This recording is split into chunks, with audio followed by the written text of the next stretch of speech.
Muy bienvenidos, bienvenidas a este espacio de reflexión de parte de la Universidad Bíblica Latinoamericana. Hemos decidido este año enfocarnos en el tema de la justicia climática. Sabemos que los impactos del cambio climático ya se sienten, especialmente aquí en la región centroamericana. Pero no todos están recibiendo los mismos impactos. Entonces, para nosotros y nosotras ha sido muy importante enfocar la reflexión sobre el cambio climático en la justicia climática. Ha sido tema de nuestro seminario integrado de licenciatura de este año y en este marco hemos estado celebrando estos conversatorios. Hemos buscado personas expertas, pero expertas con experiencia en el campo de estar acompañando comunidades que están siendo impactadas. Entonces, esto es nuestro cuarto conversatorio. Yo soy Carla Cole, la directora de la Escuela de Ciencias Teológicas de la Universidad Bíblica, pero más que eso, en esta noche soy parte del equipo verde de la Universidad Bíblica Latinoamericana y es el equipo verde que está celebrando estos espacios de encuentro, de reflexión y esperamos que también sean espacios de compromiso.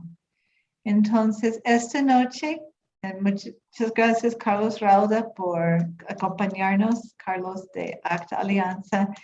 Y esta noche va a estar moderando Mark Hare, otra persona que forma parte de nuestro equipo verde aquí en la UBL. Entonces, adelante, Mark. Bueno, bienvenidos y bienvenidas a todos y todas, ¿no? Un aviso de nuevo, si se puede con facilidad, cambie su nombre.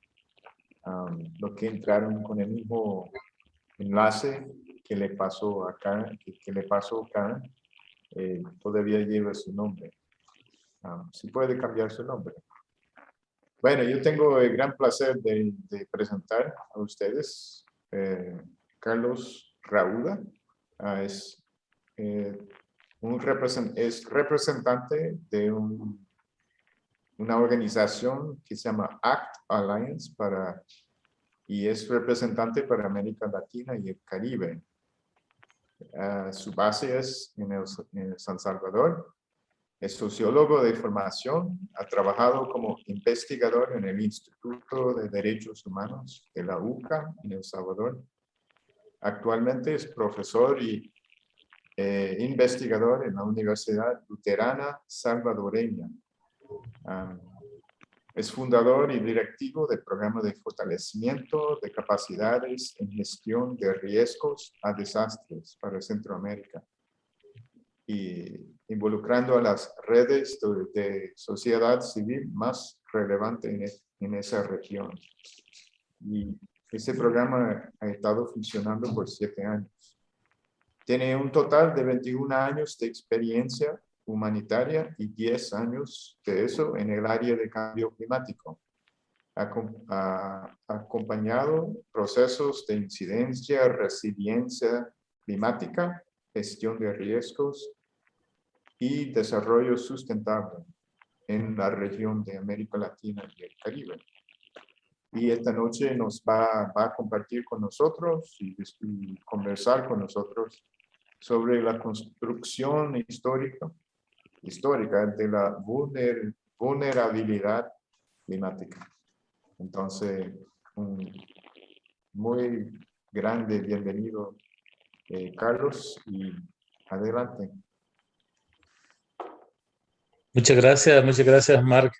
Muchas gracias, Carla, Elizabeth, a la Universidad Bíblica Latinoamericana por invitarme a este conversatorio. Y es esto, es un conversatorio.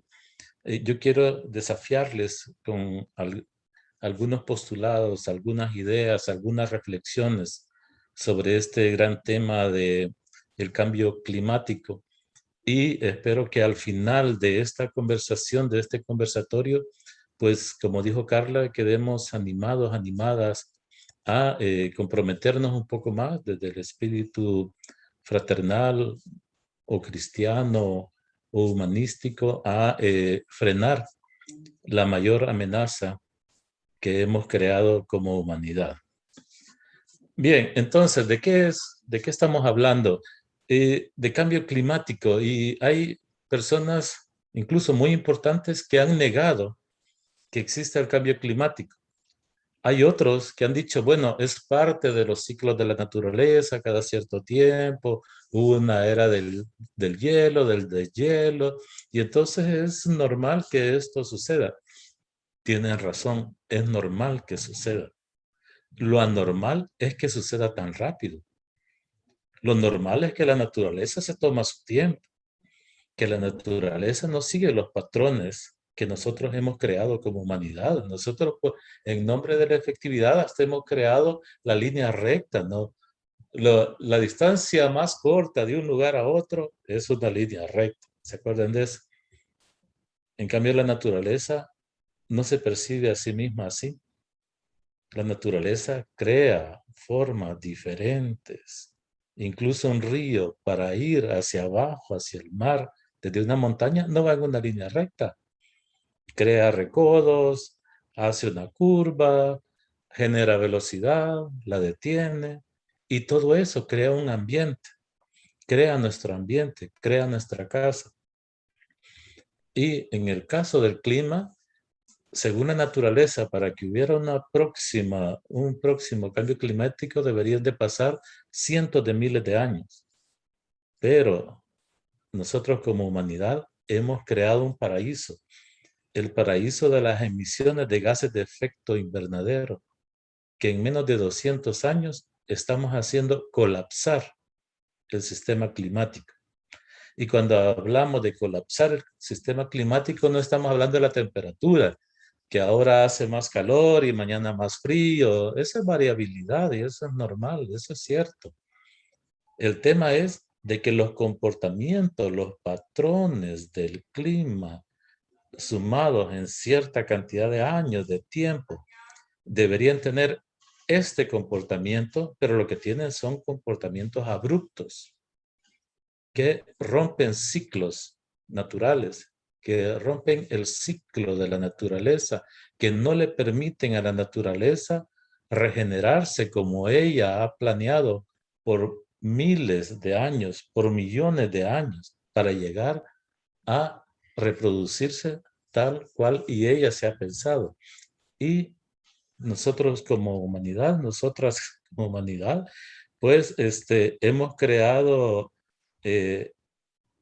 una situación tal que nos ha llevado a una paradoja. Pensamos que el bienestar que ahora gozamos, que realmente solo gozan el 20% de la población mundial, pero este bienestar realmente nos está llevando a que destruyamos la vida tal como la conocemos ahora, porque pensamos de que nuestro consumo debe ser desmesurado. Y no solo consumo desmesurado, sino que un consumo basado en el sobreconsumo de cosas inútiles, que generan cada vez más y más basura, que generan más y más cadenas de distribución de recursos, que necesitamos que un producto que se va a consumir allá en Chiapas tenga que venir desde China. Y entonces el gasto de energía que supone esa producción, esa distribución, implica enormes cantidades de energía. ¿Y qué tipo de energía? Energía fósil. Energía que emite gases de efecto invernadero y que crea un escudo. Ustedes ya saben eso. Crea un escudo tal que no permite que las radiaciones solares y que las emisiones de calor misma de estos sistemas de producción salgan de nuestro sistema y entonces se quedan encerrados. Y ojo, que cambio climático no es calentamiento global. Esos son dos fenómenos relacionados, pero no es el mismo. De lo que estamos hablando aquí, cuando hablamos de cambio climático, es que la naturaleza tiene unas dinámicas tales que genera frío en un lugar y compensa con calor en otros, que genera dinámicas de vientos en un lugar y genera estática en otro. De tal manera que la suma de todo eso es un equilibrio más o menos en los 13.8, 14 grados a nivel global. Pero nosotros hemos llevado esto a que este gran escudo que hemos creado va aumentando la temperatura de forma dramática, pero dramática, imagínense. A la naturaleza le llevó millones de años llegar a este equilibrio. Y la humanidad en un puntito infinitesimal, en 200 años, le ha cambiado el clima y cambia los patrones. ¿Qué patrones? Por ejemplo, patrones de frío, patrones de lluvia. Intensifica fenómenos naturales, porque hay fenómenos naturales, pero alimentados por toda esta situación que estoy hablando. Y entonces, ¿de qué se trata? De que esta construcción comenzó más o menos hace 200 años y es una construcción socioeconómica del riesgo. Y cada sistema genera también sus propias vulnerabilidades. Y este sistema, para sobrevivir, necesita que haya acumulación por un lado y que haya una pobreza y marginación generalizada por otro, si no, no puede sobrevivir.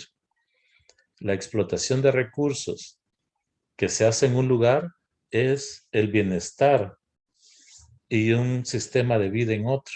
Esos dos sistemas no están divorciados, es un solo sistema. Y esto es lo que se ha ido acumulando por décadas, por centurias ahora. Y esta acumulación cuantitativa y cualitativa es la vulnerabilidad histórica, es la vulnerabilidad climática. En otra clase o exposición hablaba de que la gente hace un año estaba feliz, decía, miren, el COVID está haciendo descansar la naturaleza. Ahora no hay emisiones, los aviones no vuelan, los carros están parados, el ambiente se está regenerando. En términos climáticos no es así. En términos climáticos no es así. Hemos acumulado tanto que no, aún parando todos esos aviones, aún parando todos esos vehículos, no fue posible ni siquiera bajar la tendencia que llevaba el clima. ¿Y cómo comprobamos eso? Porque los informes de las Naciones Unidas nos están diciendo que cada año ha sido el año más caliente de la historia. Y lo dijeron en el 2011, 2012, llegamos al 2020 y dicen otra vez tenemos el año más caliente de la historia. Es que no cambia el patrón, no cambia la acumulación. Y los que son enamoradas de la filosofía, saben que los cambios cuantitativos llevan a un cambio cualitativo. Y estamos justo en la línea delgada que separa el punto de no retorno o una solución sustentable. De eso vamos a hablar ahora. Pero, ¿cuál es el principal mensaje de esta primera parte de la exposición? Que el problema no es el clima. El problema no es la naturaleza. El problema es la sociedad y el sistema económico que la genera. Ese es el problema. Cuando China decide, hace 30 años, ser el mayor y casi único productor de mercaderías a nivel mundial y ser el especialista, eso implicó para la humanidad vivir los 30 años más difíciles en términos de emisiones climáticas. Y no es que China sola tenga toda la responsabilidad de las emisiones. Claro, en los últimos 30 años ellos han sido, pero en la historia de los otros 200 años, estos 200 años de la era industrial de Europa, Estados Unidos, Canadá, del norte industrializado, es el mayor responsable. Y es esta sociedad la responsable actual de ser una sociedad del riesgo. Y que lastimosamente no solo afecta a estos países industrializados, sino que hay un fenómeno que se llama la transferencia del riesgo. Y es un fenómeno que tiene una dimensión económica, una dimensión física, pero también una dimensión ética, donde quienes son más responsables son los que menos sufren los impactos del cambio climático. Y el impacto del cambio, más que sufrirlo el país, la región responsable de las mayores emisiones y de la mayor destrucción de la naturaleza, son los países de la región que tienen el menor impacto. En el Caribe y en Centroamérica, solo durante la pandemia hubieron 30 tormentas con nombre, 13 huracanes y 6 huracanes importantes. Y eso no sucedía así. Uno podía llevar el recuento. En 1974 fue el Fifi y tuvo un gran impacto y tuvimos que esperar 6, 8 años para, y ahora vino otro y hasta que llegó el Mitch. Pero el Mitch fue el punto de quiebre, porque después del Mitch ha sido casi cada año que tenemos huracanes importantes en la región, terminando el año pasado con Ida e Iota, que destruyeron Honduras y Nicaragua. Y eso es cada año. Y entonces podemos hablar del Félix, de la tormenta Stan, podemos hacer un recuento de todos los impactos que se ha tenido. ¿Y qué es lo que dicen los países desarrollados? Bueno, hay que adaptarse. Y la pregunta es, ¿quién tiene que adaptarse? ¿Quién debe adaptarse? Y entonces, como eso sonaba un poco feo, se empezó a hablar de resiliencia. ¿Y qué es eso de resiliencia? Es acostumbrarse a que cada año voy a recibir un huracán, a que cada año voy a enfrentar otro fenómeno, o resiliencia se refiere a otro concepto. Entonces vamos a entrar un poco en eso. Solo para que veamos, ¿de qué estamos hablando un poco más? De los 3 grandes fenómenos que golpean a la región centroamericana, ¿saben cuál es el más frecuente, el más común en la región? Son las inundaciones. Hay inundaciones por lluvia, sobre todo por lluvia, precipitaciones, pero también hay otro tipo de inundaciones relacionadas a las lluvias. Pero esto es porque ha cambiado el patrón de lluvia. Hace 50 años llovía toda una noche y acumulaba 10 milímetros de agua sobre la tierra. Y eso era suficiente como para que la tierra absorbiera y ahí teníamos tierra fértil para producir alimentos. Ahora, esa misma cantidad de agua que antes caía en una noche cae en media hora. Y de forma intempestuosa que hace que esa agua no sea aprovechable, que esa agua crea correntías, que esa agua crea inundación. Y entonces, ante lo que estamos, es el mismo fenómeno, lluvia, pero su patrón, su intensidad, la forma en la que está cayendo es bien diferente. Pero ese es el desastre más común. Pero al mismo tiempo que se da inundación en una parte de un país, también se da sequía en otro lugar. Y la sequía es el desastre que afecta al mayor número de personas en la región. De hecho, desde el año 2004, estamos hablando en Centroamérica de algo que se ha llamado el corredor seco. Y eso es de que desde Chiapas, México, hasta el norte de Colombia, todos estos países, 8 o 9 países involucrados, todos los años tienen algún nivel de sequía. Y fue más pronunciado 2016-2017, donde casi no hubo producción porque todavía no hay una tecnología, no hay una forma de producción alimentaria que no esté vinculada a los patrones naturales.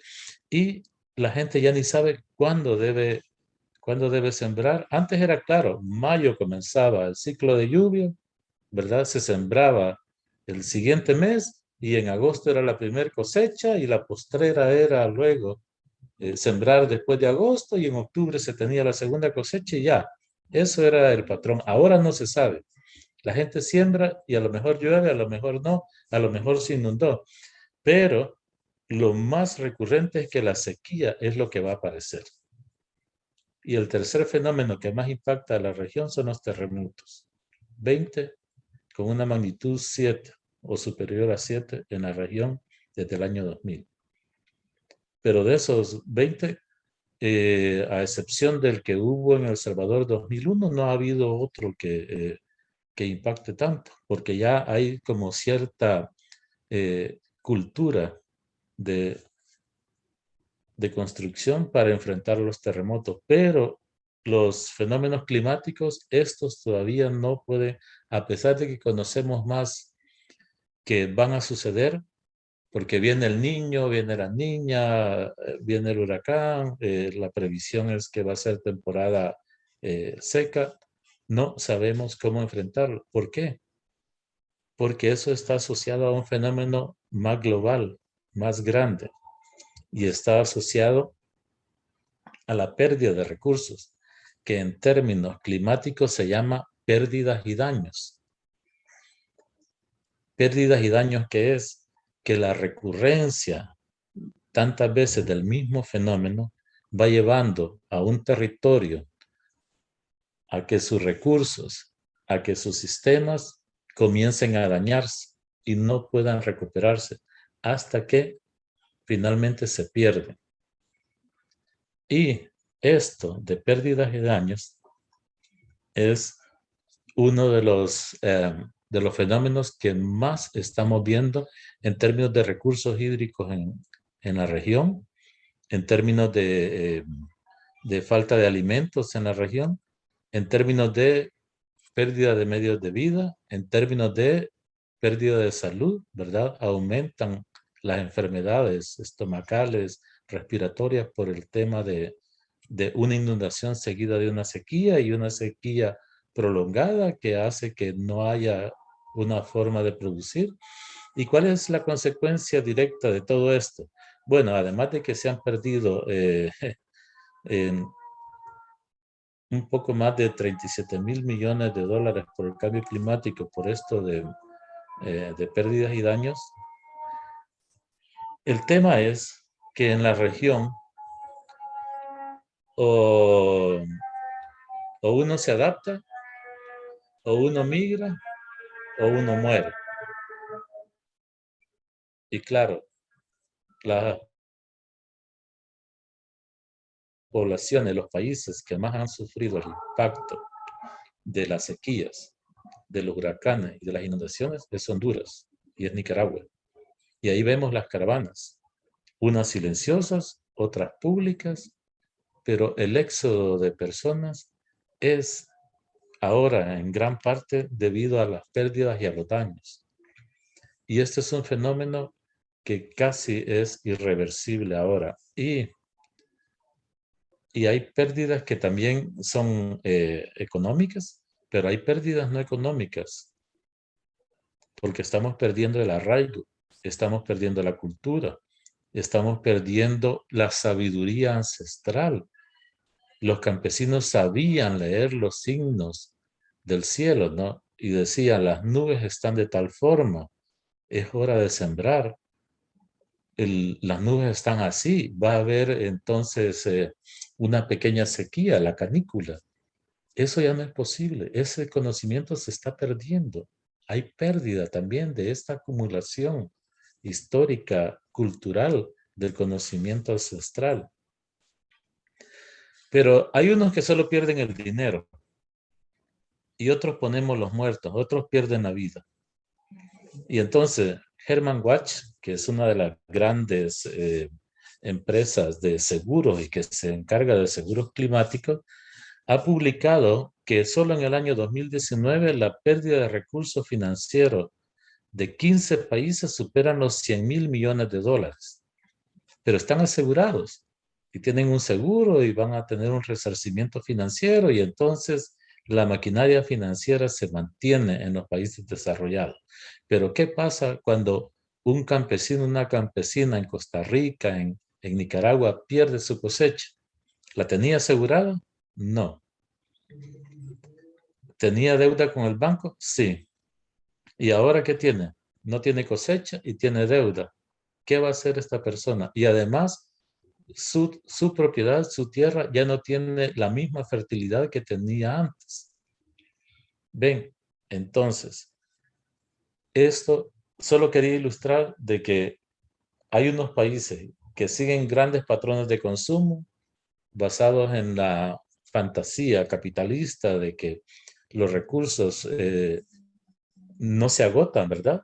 Y que mientras ese nivel de consumo y ese nivel de vida permanece ahí, en otras partes hay personas que están perdiendo la vida por el impacto, por la irresponsabilidad climática que subyace a esta forma de articulación económica actual. Entonces, ¿ante qué estamos ahora? Mire, ahora sabemos que hay algo que se llama la gestión de riesgo, ¿no? No la reducción de riesgo de desastre, sino que la gestión de riesgo de desastre. Y eso es muy bueno, porque en la gestión de riesgo de desastres el énfasis está en el tema gestión, cómo gestionar un territorio para que no ocurra un desastre. Y entonces se toman medidas anticipadas, se proyectan los desastres, se entiende, está el marco de Sendai para que dice hay que entender que es un desastre, hay que invertir en el desastre, hay que acompañar y hay que crear formas novedosas. Qué bien, excelente. Y los que trabajamos en el tema humanitario estamos contentos con este marco, porque por primera vez estamos hablando más o menos el mismo lenguaje entre Naciones Unidas y sociedad civil, que es donde estuvo la creación del primer concepto y luego la academia lo tomó, lo afinó y ahora es un concepto verdaderamente válido. Pero ese concepto no vale para nada cuando se trata de una emergencia global, tal y como el COVID. El cambio climático es la primera emergencia global donde no va a haber vacuna, ni distanciamiento, ni mascarilla para poder superarla. No hay forma de esconderse, no hay forma de evitarlo cuando se llega al punto de no retorno. Y esta primera emergencia global de este tipo, ya tenemos la pandemia. Y la pandemia nos ha enseñado muchas cosas, ¿verdad? Además de que es un fenómeno global que es transfronterizo, que no se limitó a una región, pero que además nos ha afectado a todos y que ha reducido bastante las posibilidades económicas de algunos países, que nos ha llevado al endeudamiento, al menos en América Latina, ¿verdad? Chequeen las cifras del Banco Mundial, todos los países se están endeudando, ¿no? Para poder salir de esta pandemia. Para el cambio climático es bastante diferente. Para el cambio climático es bastante diferente. Y ahí hay un organismo que se llama, yo no sé cuánto tiempo tengo, Mark, pero... 5 minutos más. Ok, gracias. IPCC, aquí estoy hablando de qué es lo que está en juego en este momento. El IPCC, que es el panel intergubernamental sobre el cambio climático de Naciones Unidas, son miles de expertos, miles de intelectuales, miles de profesionales en diferentes áreas, se han puesto de acuerdo en 3 informes en los últimos 3, 4 años ahora. Uno fue el informe de 1.5. El Acuerdo de París, que es la gran solución al cambio climático según las Naciones Unidas, dice que hay que mantenerse bajo el umbral de los 2 grados. El IPCC dice no debemos llegar al 1.5. Si llegamos al 1.5 a partir del año 2030, vamos a tener problemas de seguridad alimentaria, problemas de sostenibilidad de la vida, problemas de acceso a agua de consumo humano y también problemas de biodiversidad, que es lo que está sucediendo en el río Paraná en este momento. Lean ahí sobre esto. Luego hizo otro informe sobre vida en la Tierra y advirtió que si seguimos con este tren, si seguimos en esta línea de desarrollo, con megacultivos, con minería, con todo este sistema, lo que vamos a hacer es que la famosa Agenda 2030 y el futuro de la humanidad va a quedar definido al 2050 o 2100. En esos 50 años quedará definido que no puede haber vida sostenible en este planeta. Y finalmente tuvo el informe Vida en el Océano y Criósfera, donde advierte que estamos matando el mar, matando su biodiversidad, haciéndolo ácido, se le impide emitir todo el oxígeno que el mar emite, es quizás el mayor emisor, pero estamos matando todos los microorganismos que están ahí ayudándonos, y le cambiamos la temperatura, crece su nivel, pero también al mismo tiempo el agua que está en las alturas se está derritiendo. Entonces, estamos miren, al nivel del mar y en las alturas, estamos dañando el planeta. En medio también lo estamos dañando. Ven, hemos dañado la casa. Ese es el gran tema. Y para terminar, hay soluciones. Hay que hacer que el Acuerdo de París no quede solo en manos de los gobiernos, tiene que estar en manos de los pueblos y tenemos que influir en cómo se implementa este Acuerdo de París, que es muy bueno, pero hay que hacerlo que funcione. Hay que tener en cuenta que debemos reducir las emisiones de gases de efecto invernadero, sí, pero también hay que invertir en adaptación, porque como decía, hay lugares que ya están perdidos, ya hay pérdidas y daños, entonces hay que invertir para poder recuperar esos territorios. Las iglesias y las organizaciones basadas en la fe podemos convertirnos en un ejemplo de cómo es la reducción de efecto de emisión de gases de efecto invernadero. Podemos ser iglesias verdes, que nuestra energía ya no sea fósil, que usemos energía renovable, que enseñemos a usar energía renovable, que presionemos a los gobiernos porque haya un cambio de la energía fósil y que para calentar los templos, calentar las casas, nuestra forma de vida, cambie nuestro patrón de consumo a este tipo de energía. Y finalmente, tenemos que hacer un mayor diálogo con la ciencia. No seamos fundamentalistas. La ciencia tiene razón y nosotros tenemos el poder de la palabra, el poder de convencimiento, el acceso a los tomadores de decisiones como iglesias y como organizaciones basadas en la fe. La articulación entre estas dos, además de sociedad civil y otros, esto sería poderoso para poder frenar el cambio climático. Muchas gracias.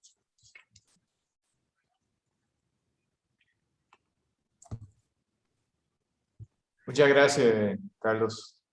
Excelente. Ok, bueno, yo estaba tomando notas. Entonces, hay mucha información, ¿verdad? Carlos, quizás antes de comenzar, te mencionó que había 4 puntos. Yo escuché los puntos, pero quizás para todos nosotros, como para ayudarnos a enfocar en nuestras preguntas, ¿verdad? Y en la conversación. ¿Puede reiterar ese 4 puntos claves? Sí, muchas gracias. El primero es que el tema no es cambio climático. El tema es la sociedad y el sistema económico que ha puesto en crisis a la sociedad misma, la ha puesto en riesgo y está destruyendo el clima a tal grado que estamos llegando al colapso climático. Entonces, ese es el primer tema.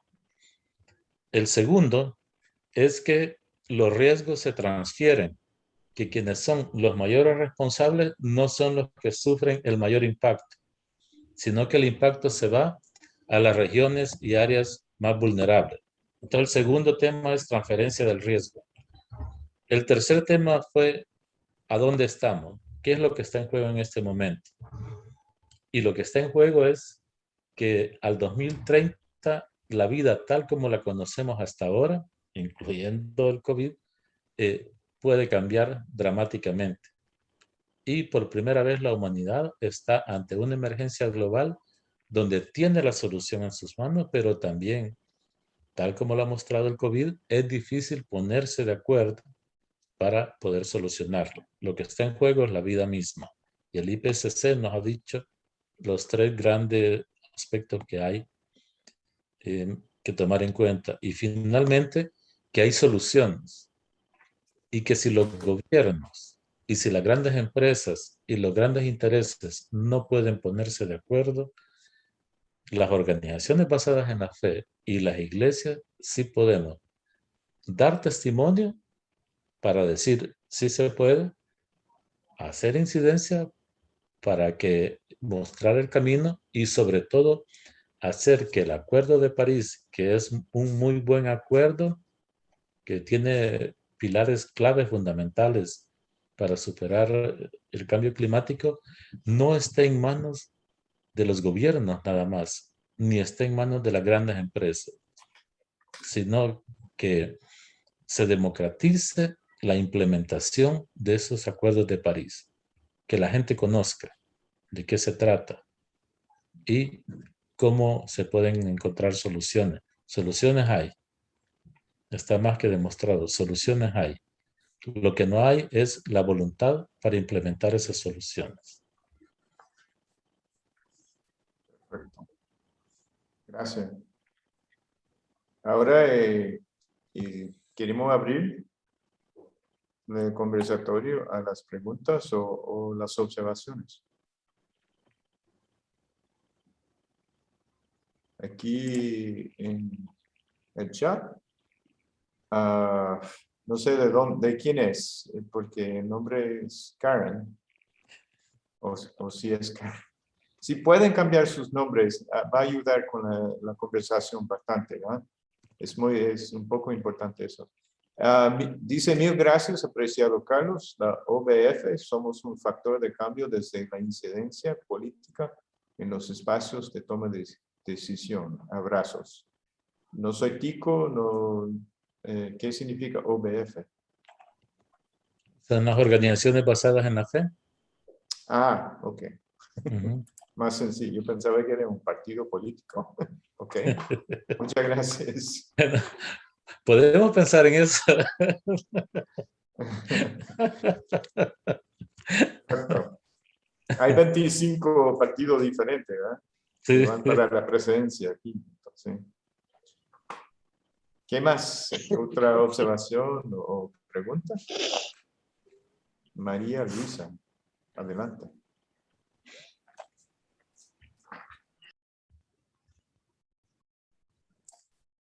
No. De Cuba.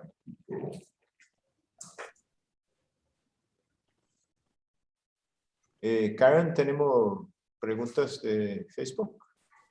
Tenemos un saludo de Delia Leal y dice: excelente, valioso tema. Saludos desde Guatemala. Hasta el momento tenemos. Veo que tenemos María Luisa de Cuba también. ¿Qué otro país tenemos? ¿No? Ajá, adelante. No, solamente un saludo para todos desde La Habana. Solamente agradecerle a Carlos Rauda por la exposición concisa y concreta acerca de esta gran realidad que todos estamos viviendo. Desde nuestras organizaciones basadas en la fe, realmente tenemos un gran desafío con esta temática. Y me parece muy interesante el planteamiento que ha hecho Carlos acerca de las posibles soluciones que a veces vemos tan lejanas y a veces vemos tan sumamente imposibles, y que desde nuestras propias iglesias, desde nuestros propios espacios religiosos, pues podemos alcanzar, podemos lograr, podemos planificar y programar.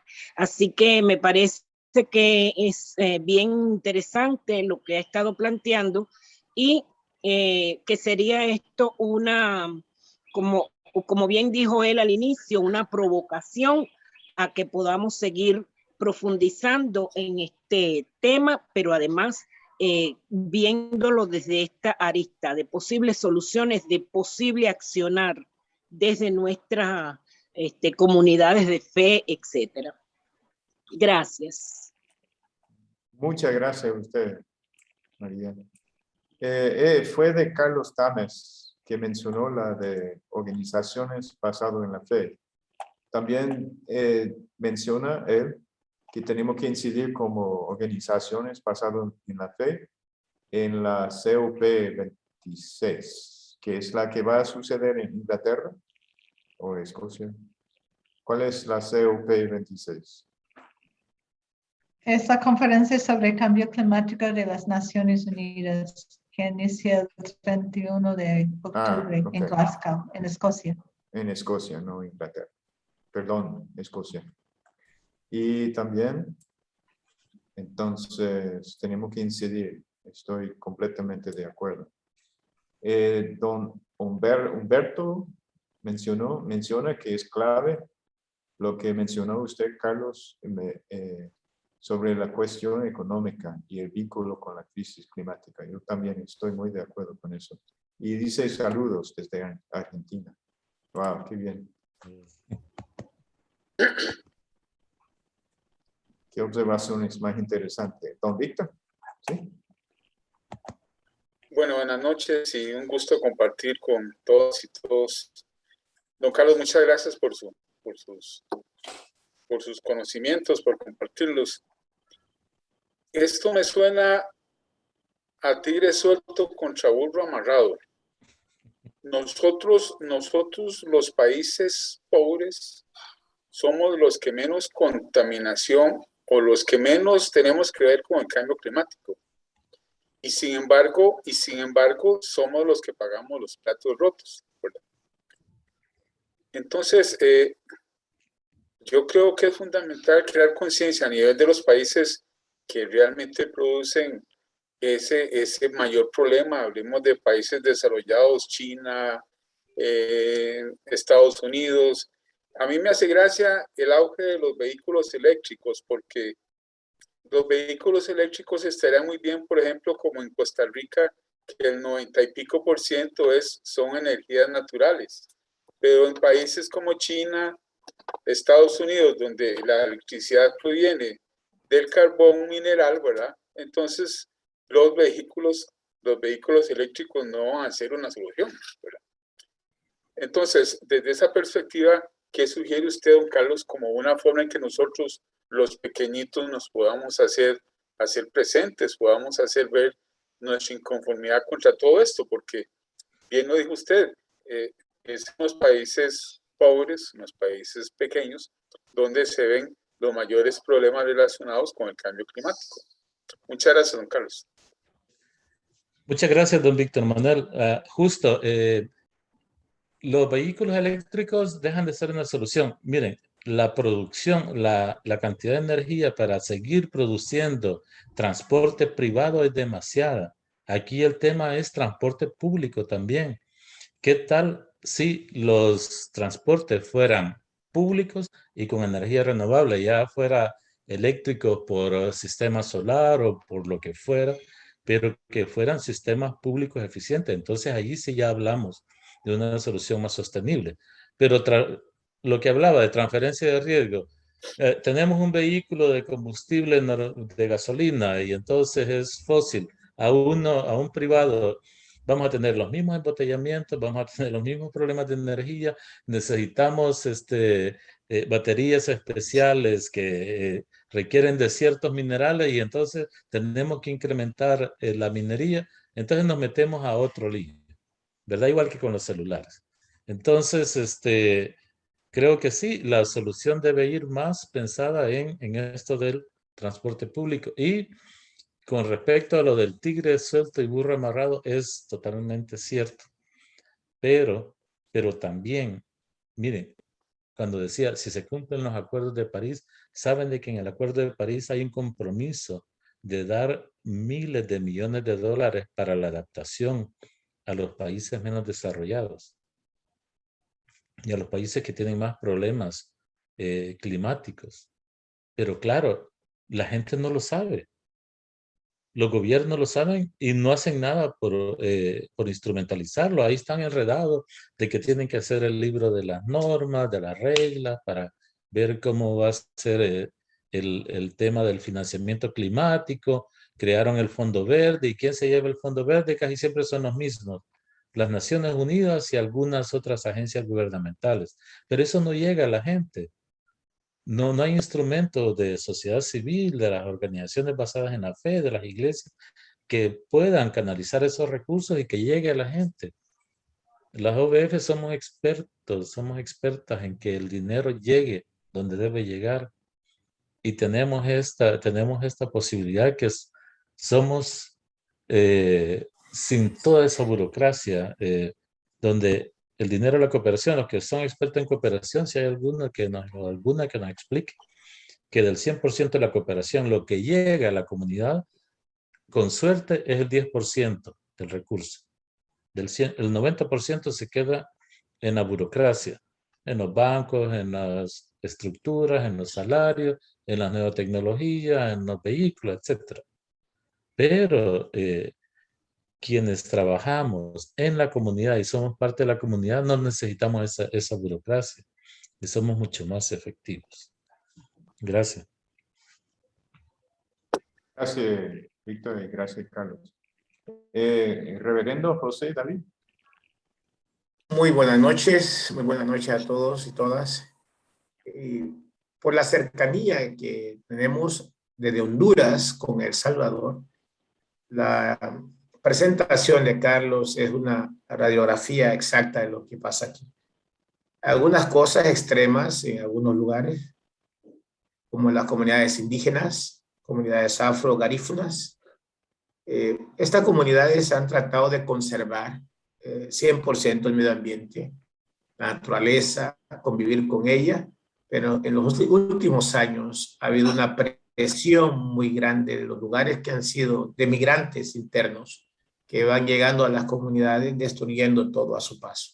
Entonces no hay control, no hay vigilancia, no hay protección a todo lo que se ha guardado, se ha cuidado. Creo que ese trabajo va a ser desde la iglesia es muy importante.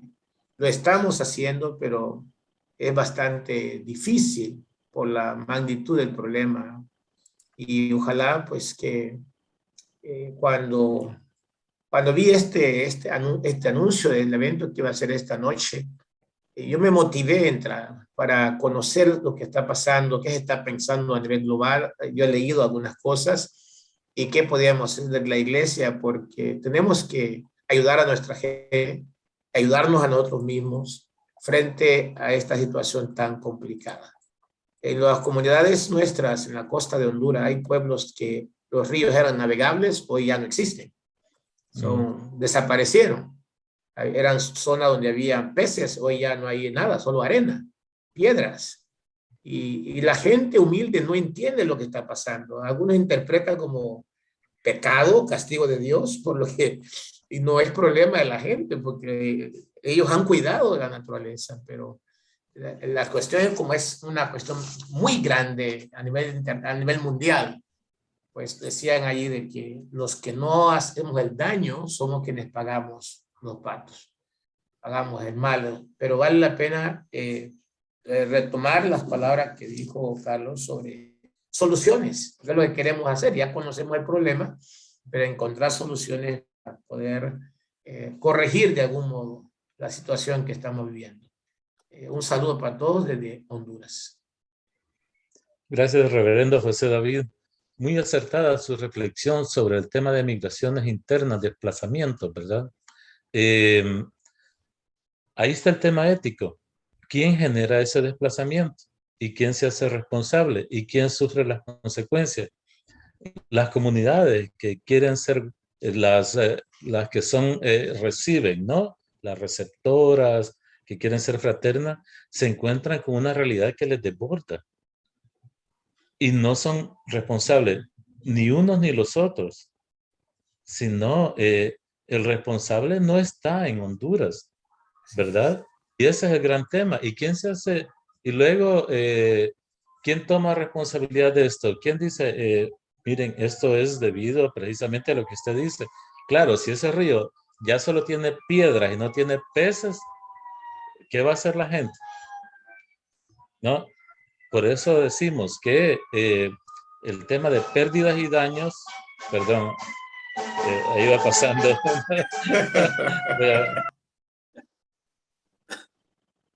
Eso es para mostrarles el efecto de la emergencia del clima.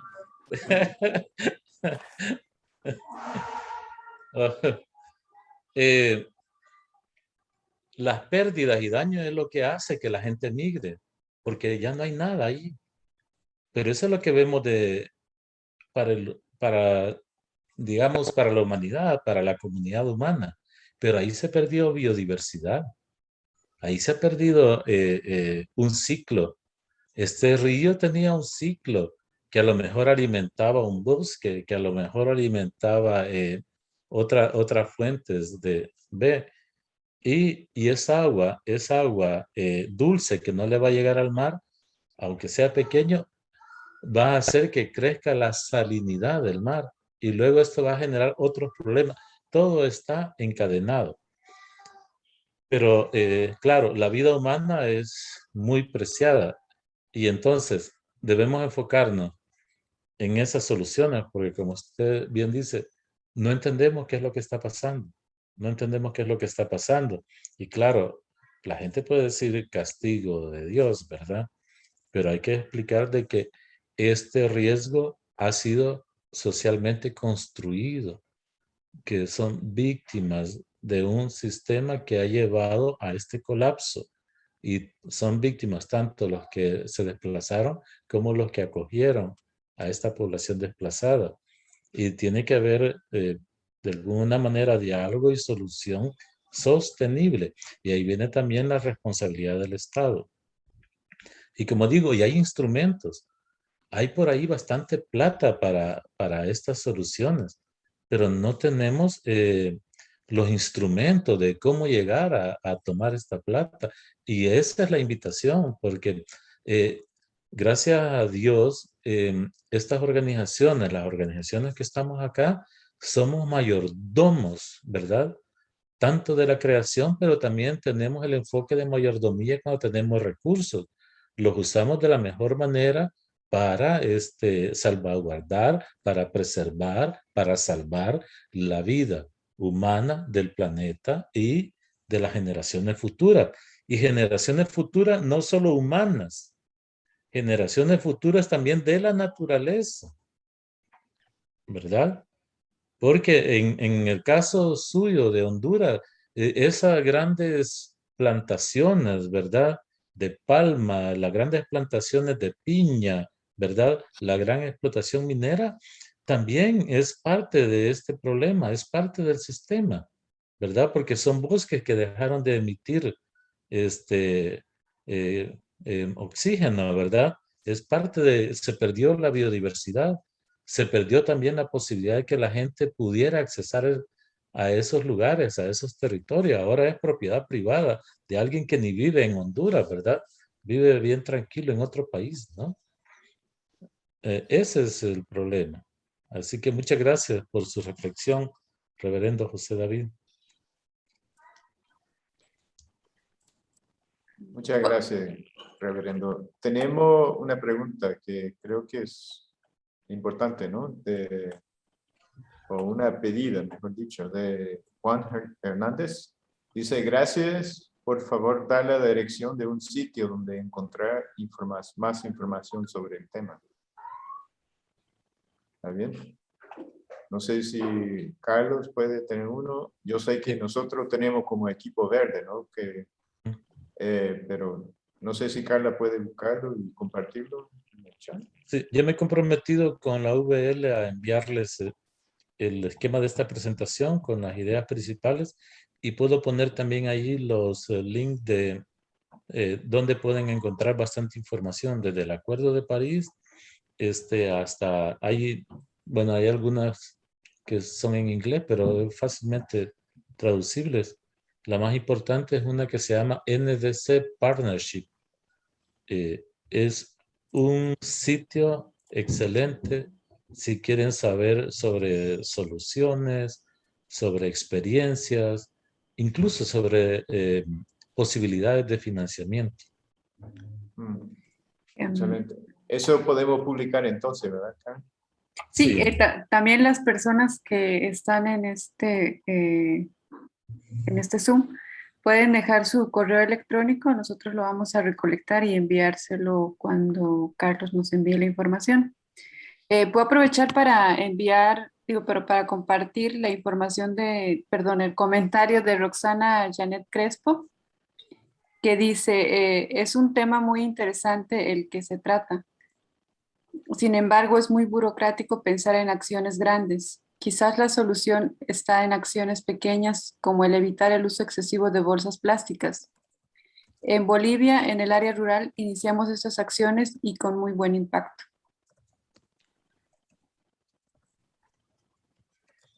Sí, gracias, Roxana. Tienes razón. Desde la vida cotidiana se puede contribuir. Menos uso de los recursos, cambiar las luces de alto consumo por luces LED, usar vehículos públicos, y si se usa privado, carpool, ir en un mismo vehículo varios al mismo tiempo. Se pueden hacer muchas cosas. El tema del plástico es un tema en sí mismo, sobre todo al que te refieres, que es el plástico de un solo uso, ¿verdad? El plástico en sí también, por eso digo, es un gran tema, pero el plástico de un solo uso definitivamente debería ya estar prohibido en todas partes del mundo y volver a las tradiciones donde uno llevaba su canastita, iba al mercado y ahí ponía sus cosas, ¿verdad? Y lo mismo otros usos de esos plásticos, totalmente de acuerdo. Así como ese, también pueden haber otras soluciones que son muy prácticas, que contribuyen, pero ojo, es que el tema es de urgencia también. Podemos contribuir en la vida cotidiana, pero es un tema de urgencia. Miren, estamos en el año 2021 todavía, ¿verdad? 2021. Tenemos 9 años para hacer que este vehículo gire, que este tren se detenga. No tenemos tiempo. 9 años a nivel global no es nada. Pero si no lo hacemos, también vamos a ser responsables esta generación que nació después de la Segunda Guerra Mundial y que ha visto tantos cambios, va a ser la responsable de negarle el futuro a la humanidad. Ese es el legado que les vamos a dejar.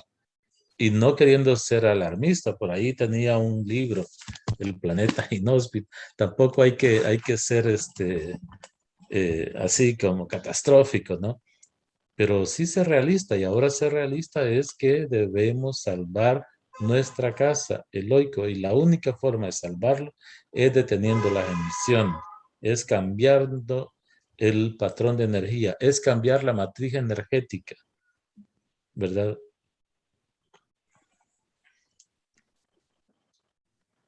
Ok, creo que la última, nuestra hora para terminar es las 7, ¿no? ¿No? Ah, ok. Se puede ir un poco más, unos Ok. 15 minutos más tal vez. Sí, tenemos Ángela, que tiene su mano levantada desde hace rato. Adelante. Muchas gracias, buenas tardes, buenas noches. Les saludo desde la Ciudad de México y bueno, yo soy pastora de la Iglesia Luterana y también profesora del Seminario Luterano Augsburgo. Y justo en este semestre quisiera compartirles un poco la experiencia sobre este tema. Justo en este semestre abordamos una materia que se llama Justicia Climática desde los Profetas. Y ha sido muy interesante trabajar con el grupo, que son alumnas y alumnos de distintos países de América Latina. Y algo que nos ha retado mucho en una de las lecturas que tuvimos, y también hacemos algún tipo de práctica, fue cómo conciliarnos desde nuestros propios sacramentos o doctrinas con el pacto de ser parte de la creación, ¿no? Sé que a lo mejor es demasiado bíblico o doctrinal, pero es nuestro quehacer y es nuestro ambiente donde nos movemos. Y una de las conclusiones que surgieron del grupo fue cuando hacemos el bautizo, ya sea infantil o de adulto, y se utiliza el agua, entonces dentro de esta liturgia del bautizo, hacer un pacto y recordar que el agua es parte de la naturaleza, es vida, y que como ser humano, como mujer y como hombre voy a prometer delante de Dios que estaremos al cuidado de esto, ¿no? Y en cuanto a la Santa Cena, la Eucaristía, es lo mismo, ¿no? Como celebrar, recordando que lo que utilizamos como recursos para este punto, para esta Eucaristía, pues viene de la naturaleza y que somos parte de esto. Y hablábamos también dentro de la liturgia el saludo de la paz que se tiene dentro de todo el proceso, y realizar y pensar en tener paz y dar la paz a los seres vivos, a los animales. Claro que esto movió muchísimo, ¿no? Y hubo toda una argumentación muy buena de análisis, porque nunca pensamos que somos parte de una integralidad de la creación, siempre nos observamos como superiores. Entonces, creo que sí es poco a poco, no intentamos dentro de este grupo que todo mundo pensemos igual, pero creo que también las iglesias, ahora llamadas pues organizaciones basadas en la fe, tenemos una gran responsabilidad porque formamos parte de la conciencia de las personas, de las sociedades, y deberíamos de justo desafiar desde estos espacios donde uno colabora. Muchísimas gracias, Carlos, y gracias a todas y todos. Gracias, Ángela, un gusto saludarla. Eso es totalmente en línea con esto. ¿Cuál es la tradición de los profetas sobre esto? Eso sería muy bueno, y cómo adaptarla ahora, cómo hacer la denuncia de lo que se está haciendo y de cómo se está jugando con la vida y con toda esa liturgia de la vida cotidiana que se niega, el agua, el pan, ¿verdad? Y cómo se hace el anuncio hacia una nueva forma de vida desde la tradición profética. A mí me gustaría mucho conocer sus reflexiones también, pero trayendo a Pablo Freire, ¿no? Que mi exposición fue así, ¿no? Ver, juzgar, actuar.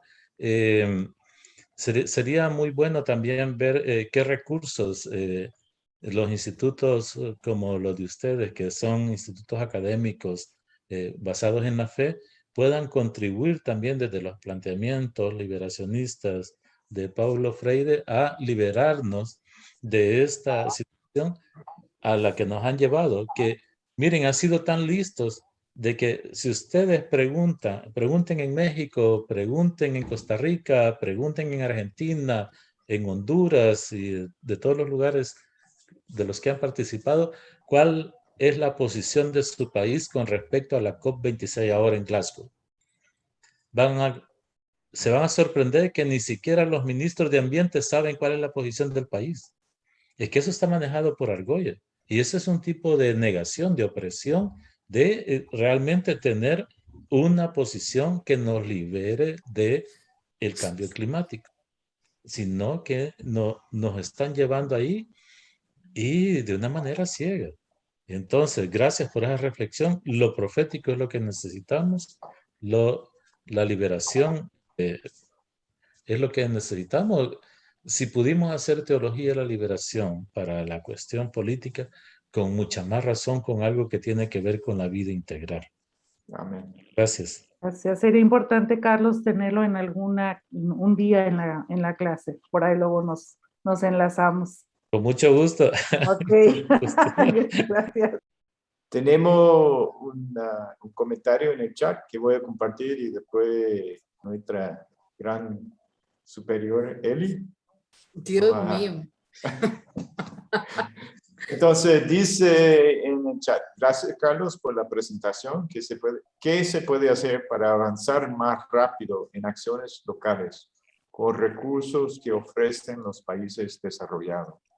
Se percibe que las COPs no se tomen acuerdos que estén dirigidos a las comunidades pobres. Las COPs. Sí, gracias. ¿Qué significa COP? Cuando yo veo es la COP, conferencia de las partes, es la conferencia de las partes. Es yo la siempre pienso reunión. en Copa Mundial. Es la conferencia de las partes que trae a todos los países miembros de las Naciones Unidas para discutir anualmente, normalmente entre noviembre, ahora se ha adelantado, pero normalmente es a final de noviembre o diciembre, soluciones de cómo desde la cumbre de la Tierra en 1992 en Río hasta ahora, cada año se han reunido y se llama COP y han propuesto varias formas de solucionar este problema del cambio. Ahora está el Acuerdo de París.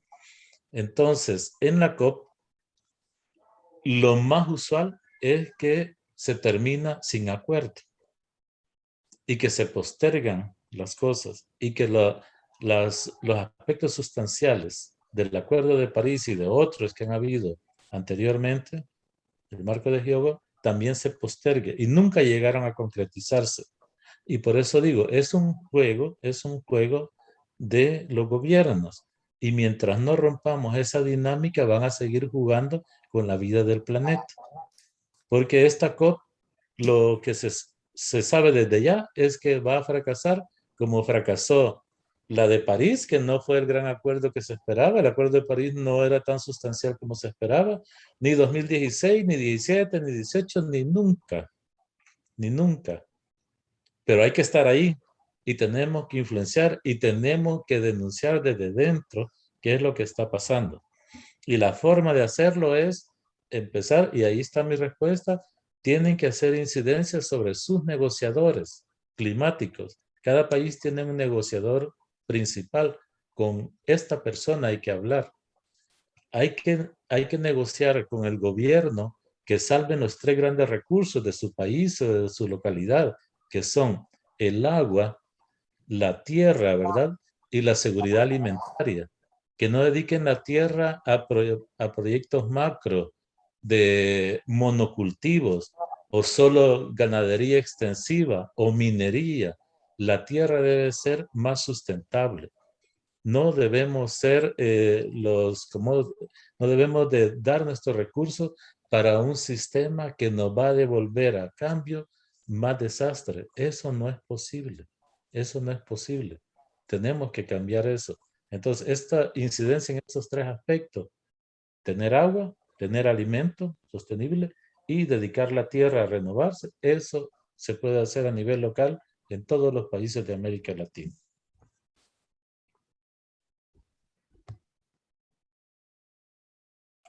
Gracias. Eli. Carlos, en primer lugar, muchísimas gracias por esta presentación que has hecho, que creo que nos resume con tanta claridad los puntos muy centrales y que ha gestado esta discusión.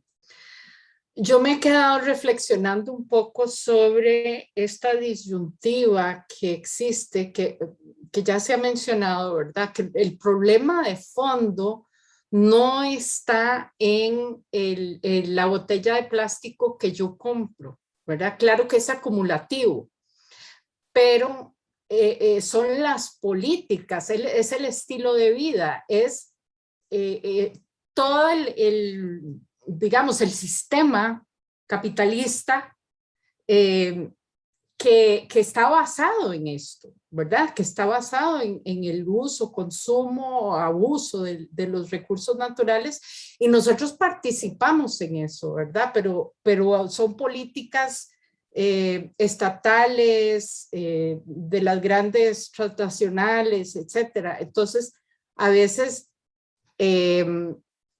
se siente muy pequeño lo que uno puede hacer, ¿verdad?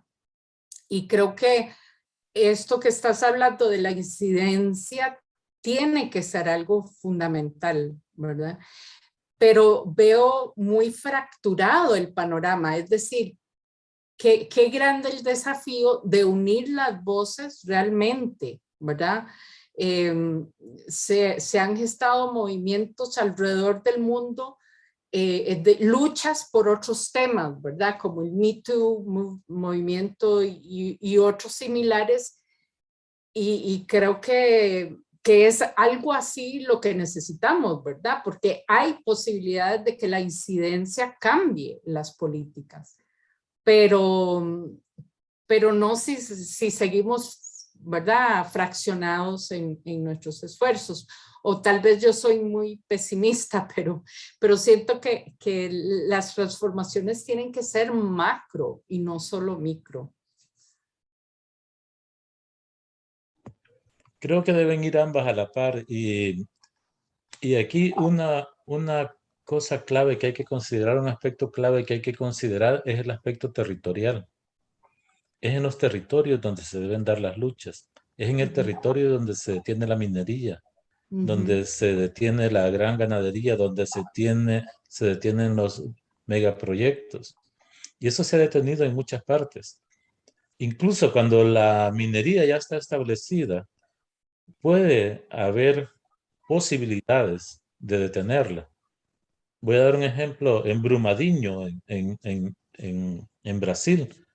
Ellos es una empresa minera que estaba allí, que era responsable de poner un dique, de poner una represa para todo.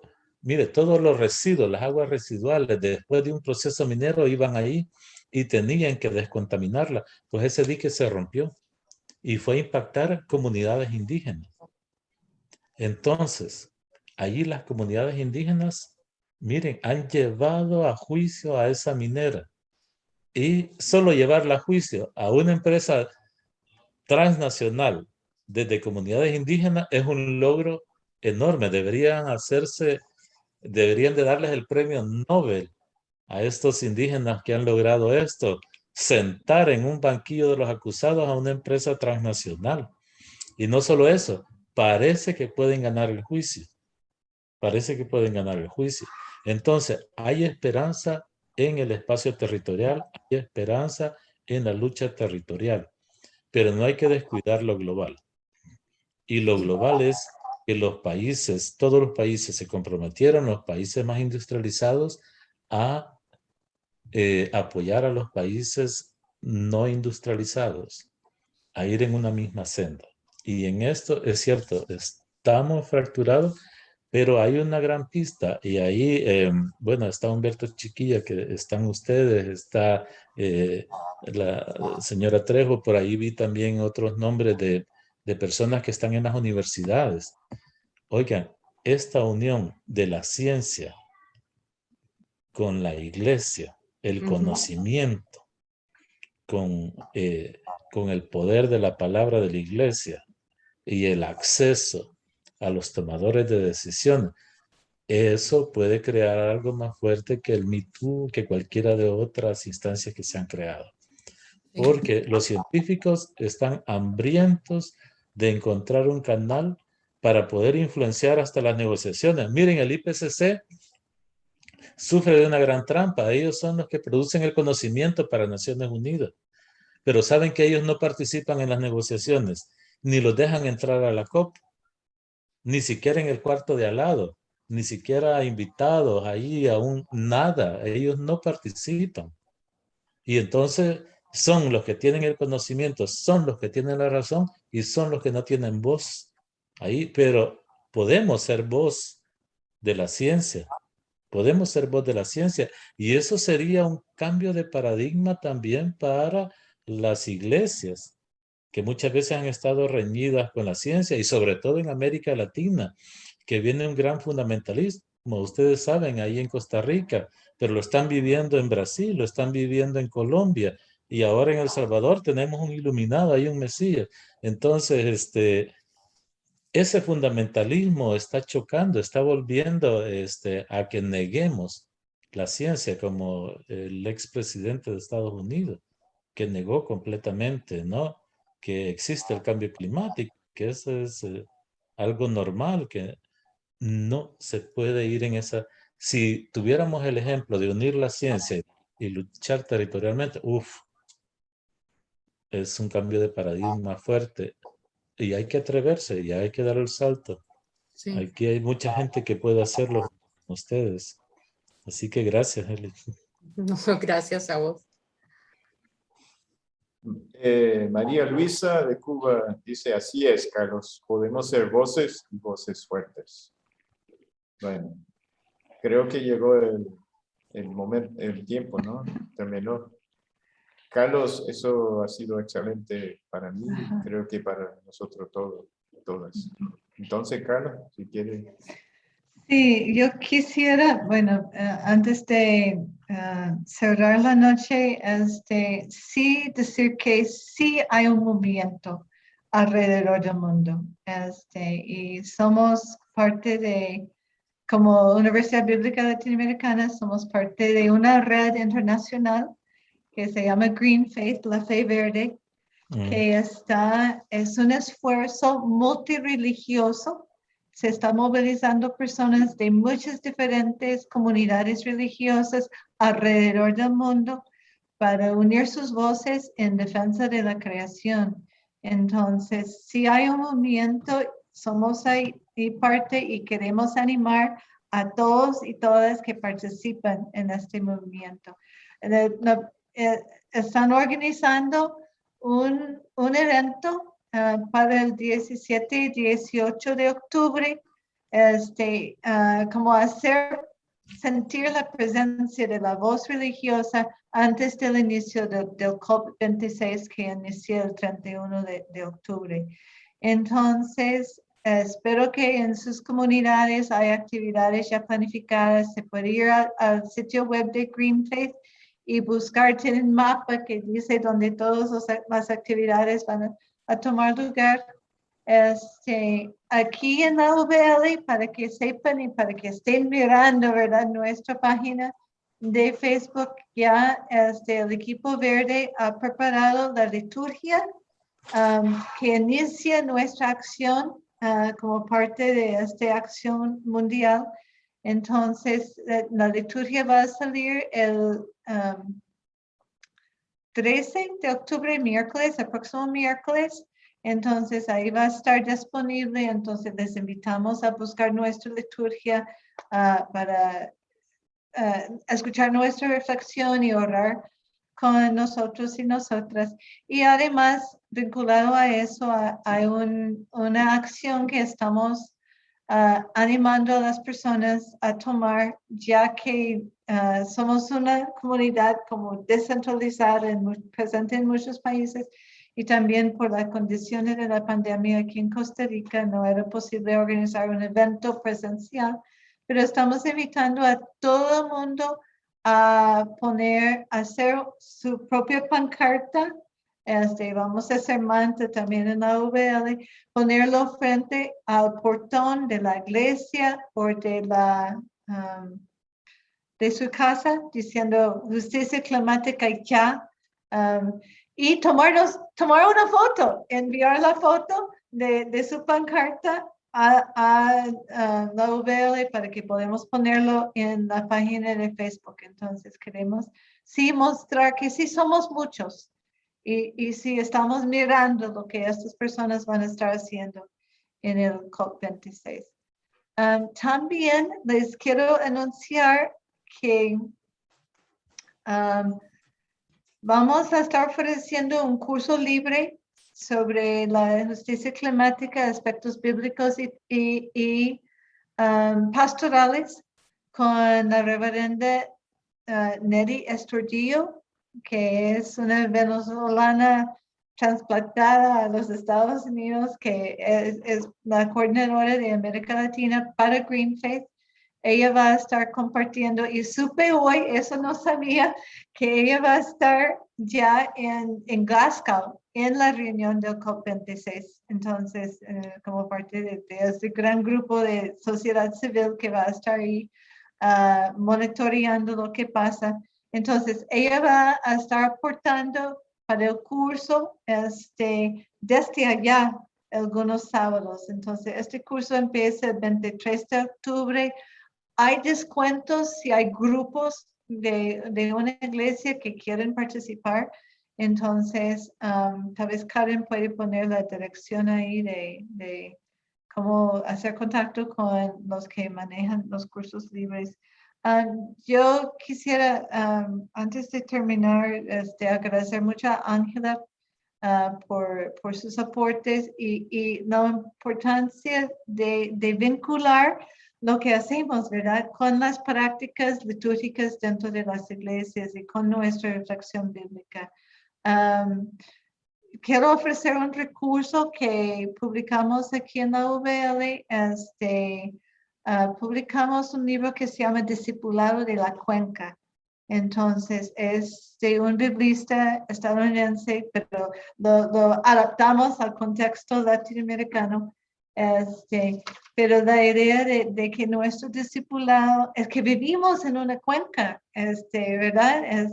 Somos parte de un ecosistema y necesitamos repensar la práctica de nuestra fe desde el contexto del ecosistema local donde nos encontramos. Entonces, este libro, El Discipulado de la Cuenca, está disponible en la librería de la UVL. Les invito a leer el libro y nos gustaría mucho generar mucho más conversación sobre esta idea de ser discípulos y discípulas de las cuencas donde vivimos. Y sí, entonces creo que no hay mucho más que decir. Otro tema que estamos trabajando mucho y que vamos a estar trabajando también el próximo año en curso libre es la escatología en tiempos de cambio climático, porque urge cambiar el imaginario religioso que muchas de las personas en las iglesias tienen sobre el destino de la creación. Si no hacemos esto, va a ser muy difícil movilizarnos, ¿verdad? Entonces, recordar que la creación es objeto de la voluntad salvífica de Dios. Y que lo que esperamos es la renovación de la creación, no su destrucción. Entonces, les invitamos para nuestra liturgia. Este va a salir el miércoles y esperamos que sumen a nuestras acciones y busquen qué está pasando en sus comunidades también. Que si hay un grupo de Green Faith ahí, si no, piensen en organizar un círculo de Green Faith, a juntarse con personas de varias iglesias y de varias tradiciones religiosas, porque sí, es momento de unirnos para defender la creación. Entonces, muchísimas gracias y estaremos anunciando próximos eventos, ¿verdad? Entonces, muchísimas gracias a todos y todas por acompañarnos esta noche. Y se pueden encender los micrófonos y las cámaras para que nos saludemos. Humberto, Muchas gracias. A ver. Muchas gracias. Muchas gracias, Carlos. Un gusto ver a Gracias, todos. gracias. Y ahí está Carmen de El Salvador también. Y Humberto, qué gusto. Igualmente. Un gusto. Un abrazo Bien, para gracias. Verlos a todos. todas y todos. Un gran abrazo. Gracias, Carlos. Gracias. Gracias. Muchas gracias. muchísimas gracias, Carlos. Luego, Hola, gracias, Juan, qué Carlos. Hasta pronto. Chao. Gracias, hasta luego. Bye. Buenas noches. Buenas noches.